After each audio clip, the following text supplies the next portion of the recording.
SRW India வழங்கும் தொழில் முனைவோருக்கான நீர் சுத்திகரிப்பு மேலாண்மை மற்றும் மறுசுழற்சி தொடர்பான கண்காட்சி டிசம்பர் 20 முதல் 22 வரை. நீங்க சொன்னீங்க சென்னை வானிலை மையம் ரொம்ப அதிநவீனமானது, முன்கூட்டியே எச்சரிக்கை கொடுத்திருக்காங்கன்னு. இப்போ அன்புமணி அவர்கள் கூட சொல்லியிருக்காரு, சென்னை வானிலை ஆய்வு மையத்தை இழுத்து மூடணும். ஏன்னா வெளிநாடுகள்ல ஒரு நாளைக்கு எத்தனை மணி நேரம் எவ்வளவு நேரம் மழை பெய்யும், எவ்வளவு சென்டிமீட்டர்ல பெய்யுன்றதுலாம் ரொம்ப அக்யூரேட்டா கொடுக்குறாங்க. ஆனா இதுல அந்த மாதிரி எல்லாம் கொடுக்கறது இல்ல அப்படின்ற ஒரு குற்றச்சாட்டை முன் வச்சிருக்காரு. அதுக்கு உங்களுடைய பதில்? அந்த குற்றச்சாட்டு சரியானது இல்ல.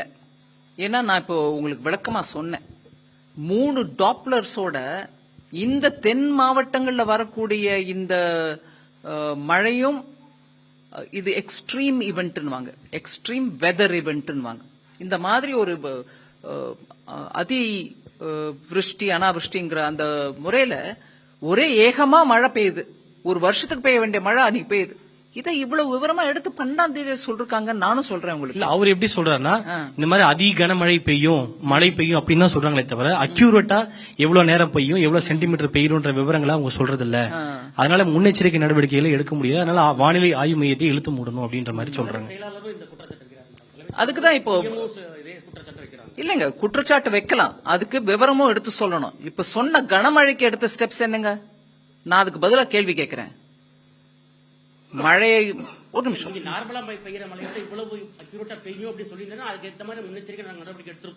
சரி நார்மலா பெய்யறத விட ஜாஸ்தியா பெய்யும்ன்றதுக்கு எடுத்த ஏற்பாடு என்ன? அது கூட அங்க இல்லீங்களே. ஏங்க நான் நீங்க கேட்ட கேள்விக்கு பதிலும் சொல்றேன், அதே தவிர இன்னொன்னு சொல்றேன்.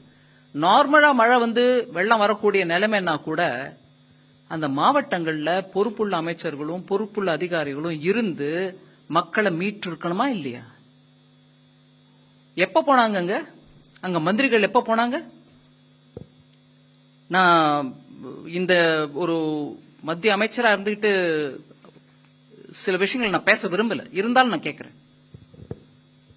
நேஷனல் டிசாஸ்டர் ரிலீஃப் டீம் போறதுக்கு முன்னாடி தமிழ்நாடு அரசுல இருந்து அங்க யாராவது இருந்தாங்களா? இல்லீங்களே. நார்மல் மழை மாதிரி வரும், சாதாரண வெள்ளம் தான் வரும் அப்படின்னா கூட அப்ப கூட நீங்க இருந்திருக்கலாமே. சோ குற்றம் சொல்றதுக்கு ரொம்ப சுலுவுங்க. ஆனா நான் சயின்டிபிக் விவரத்தோட கொடுக்கறேன் உங்களுக்கு. இத்தனை பேசுறவங்க தயவு பண்ணி ஒரு அமைச்சர் சொன்னதை வச்சுட்டு நான் பதில் சொல்றேன்.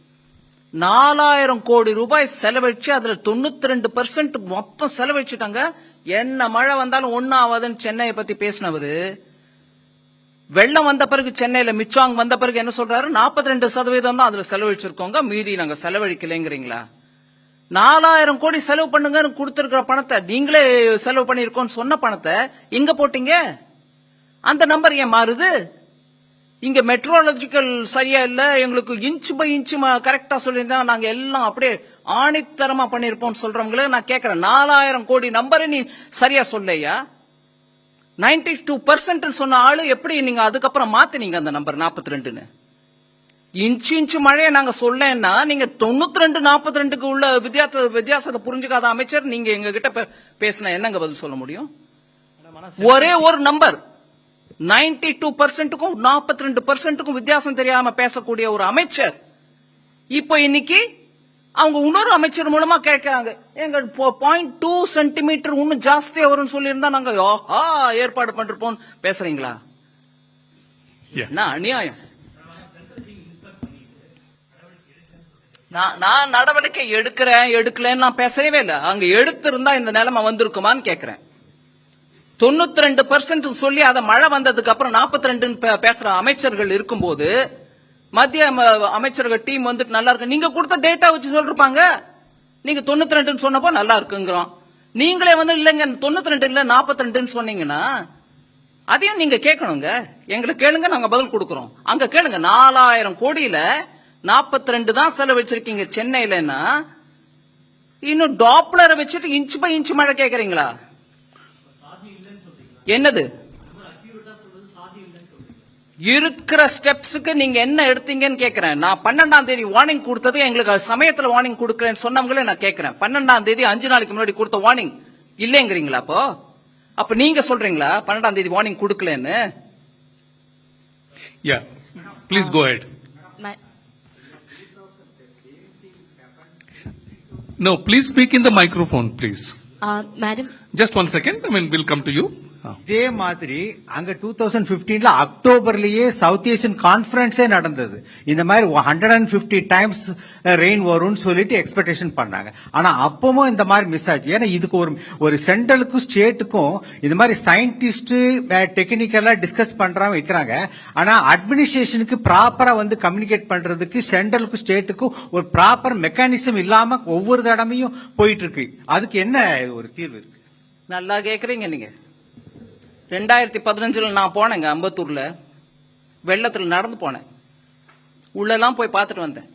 அந்த எஸ்டேட்ல எப்படி இருக்காங்க, எம்எஸ்எம்இ யூனிட்டுக்கு என்ன நஷ்டம் நடந்திருக்கு, எங்க இருந்து அந்த கால்வாயெல்லாம் மூடப்பட்டிருக்கு,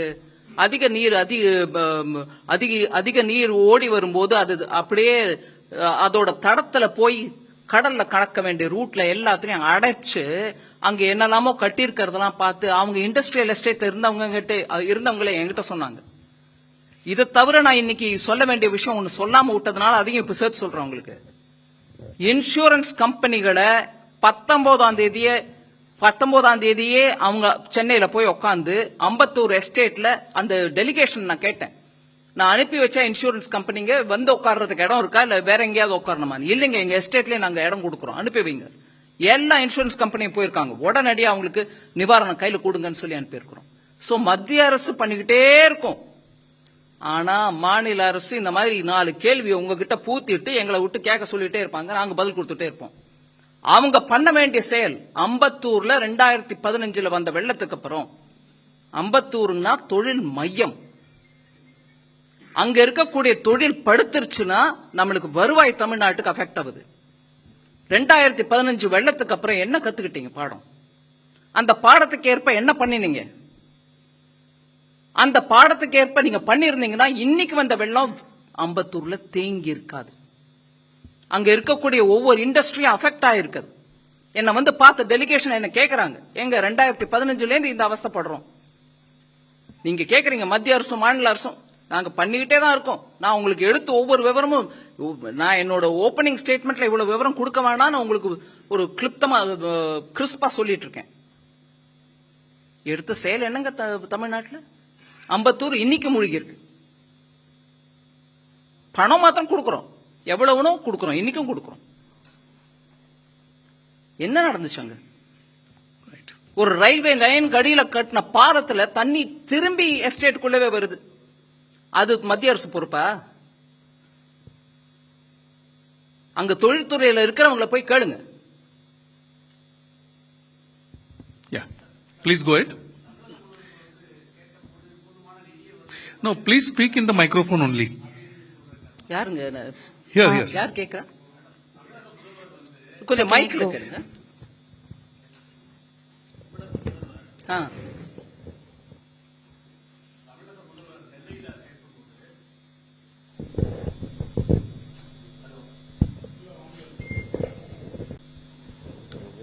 ஹலோ, தமிழக முதல்வர் நெல்லையில் வெள்ள சேதங்களை பார்வையிட்ட பிறகு கூறுகையில், நாங்கள் 2000 கோடி நிதி கேட்டோம் உடனடியாக.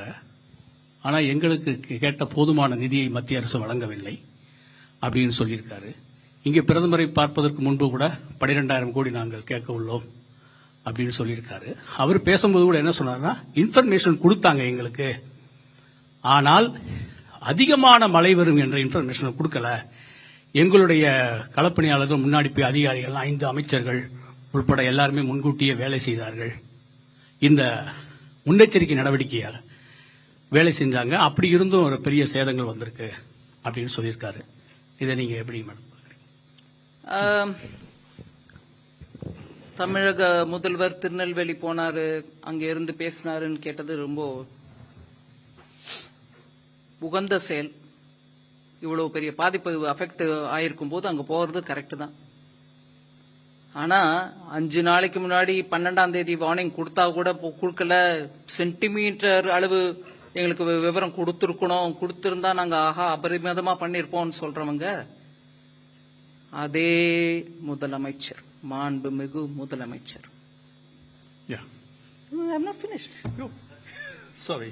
அதே மாண்புமிகு முதலமைச்சர் இங்க இருந்து நாங்க அனுப்பிட்டு இருக்கோம் NDRF. முதலமைச்சர் ஐயா இங்க இருந்தாருங்க. ஏன் 4 மாவட்டத்துல எப்பொழுதும் காணாத, வரலாறு காணாத மழை, மக்கள் திணறிட்டு இருக்காங்க. மத்திய அரசே எனக்கு NDRF கொடுத்து அனுப்பு, நானும் அங்க இருந்து நான் நிவாரண பணியை பார்ப்பேன்னு சொல்லாம டெல்லியில இருந்தாருங்க. இன்னைக்கு ஒரு 4 நாள் கழிச்சு போய் திருநெல்வேலியில, 3 நாள் கழிச்சு போய் திருநெல்வேலியில் நின்னுக்கிட்டு அவர் பேசுறாருன்னா நாங்க கேட்டுக்கிறோம், அது மரியாதை கொடுத்து கேட்டுக்கிறோம். ஆனா இன்னைக்கு நாள் முழுக்க டெல்லியில இருந்துட்டு பிரதமர் ஐயாவை ஏன் மீட்டிங் எல்லாம் முடிஞ்ச பிறகு நான் வந்து உங்களை பாப்பேங்க, போற போக்கில் பார்த்துட்டு போவேங்கன்னு அந்த தோரணையில டைம் கேட்டு, அவரும் ஐயோ தமிழ்நாட்டில இருந்து முதலமைச்சர் வந்திருக்காருன்னு ராத்திரி ஆனாலும் டைம் கொடுத்து அப்பாயின்மெண்ட் கொடுத்து பார்த்து பேசியிருக்காங்க. இதுலேந்து அவருடைய பிரையாரிட்டி என்னன்னு நான் புரிஞ்சுக்கணுமா இருக்கு. நாங்க பணம் கேட்டிருக்கோம், பெரிய அமௌண்ட் கேட்டிருக்கோம் அப்படின்னு சொல்றது ரொம்ப நல்லது.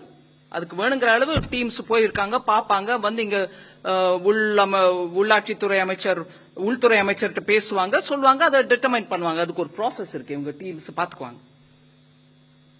ஆனா இந்த பேரிடர்வு நடக்கும்போது முதலமைச்சர் இந்திய அலையன்ஸோட உட்கார்ந்திருந்தார். அங்க போய் நான் என் மக்களோட இருக்கேன், அலையன்ஸே நீ இரு, அத நான் பார்த்துட்டு நான் வரேன், என் மக்கள் என் மண் அப்படின்னு சொல்லிட்டு அங்க இருக்கணுங்க. அது இல்லாம வாய்க்கு என்ன வந்துச்சு நஷ்டம் அப்படின்னு சொல்லிட்டு எனக்கு 12,000 16,000 எதுக்கு எவ்வளவு கொடுக்கணுமோ அது கொடுப்பாங்க. நான் அதை கமெண்ட் பண்ணல. 12,000 ஜாஸ்தின்னு சொல்ல, 16,000 குறைச்சல்னு சொல்லல. இங்க முழு நாளும் இருந்து விட்டு அந்த மாவட்ட மக்களை பத்தி எங்க கிட்ட பேசுறீங்களா? நாங்க அதுக்கு முதல் நாளே அனுப்பி கொடுத்துட்டோங்க NDRF. Wait a second, one by one, please. எல்லாருக்கும் கொடுக்கறோம். ஒரு நிமிஷம் இருங்க. Please, யாருக்கு சொல்றாங்களோ one by one. The lady here. Those who have got mic will speak. Please go ahead. Ma'am, Janani from NDTV Profit here. Ma'am, just 2 questions. You had alluded to the fact that the government had released ahead of time the 450 crore that was also released by December 12th. Has there been any additional? 900 crores. The second installment. Second was 450, first was 450. Right, ma'am. Has there been any additional request of funds? That's question number 1. Question number 2, ma'am, you had also alluded that insurance work, all these search and survey teams were on the ground and they've been dispatched, and 4 such companies were on ground. Can we get a little update on that if that's possible? No, search and survey teams were sent even earlier, meaning the moment I had the NDRF request put to the Home Minister, I ensured that the teams would also go there in time. Other than that, I had also asked for, that I've said now. Just to, because the information has come from the Home Ministry's official, I'm saying, on 18/12/2023, initially, 10 rescue teams of NDRF, 2 columns of Indian Army, 2 of IAF, which is what I've already told, 1 ship, 1 Navy helicopter, 6 disaster response teams, 2 helicopters of the Indian Coast Guard were mobilized and sent. Other than that, he is also talking about the same detail, 10 teams of NDRF. That's fine. But on the insurance, so on the day when I've spoken to the Home Minister, and that night the notification was put out through my handle also, other than the Home Ministry's own, I had instructed the insurance and the Department of Financial Service Secretary himself had taken it upon himself on my saying to send the insurance companies and their officers on the 20th or earlier to go sit there with their surveyors having done the field work. People who want to come and give the claims can meet them in person and take it. That is for Ambattur. And the same thing was given as instruction for the 4 southern districts once the water receded. They can't go and say, claim your insurance when the water is still there. So that's the picture there. Ma'am, an additional request for funds? மழை வெள்ளத்தால் மக்கள் பாதிக்கப்பட்ட போது முதலமைச்சர் எங்கே இருந்தார்? India கூட்டணி தொடர்பாக நடந்த ஆலோசனை கூட்டத்தில் பங்கெடுத்துவிட்டு போற போக்கில் முதலமைச்சர் பிரதமரை சந்தித்தார் என்றெல்லாம் செய்தியாளர்கள் சந்திப்பில் மத்திய நிதியமைச்சர் நிர்மலா சீதாராமன் குறிப்பிட்டிருக்கிறார். இன்னும் பல்வேறு கேள்விகளுக்கும் அவர் பதில் கூறியிருக்கிறார். SRW இந்தியா வழங்கும் தொழில் முனைவோருக்கான நீர் சுத்திகரிப்பு மேலாண்மை மற்றும் மறுசுழற்சி தொடர்பான கண்காட்சி டிசம்பர் 20 முதல் 22 வரை.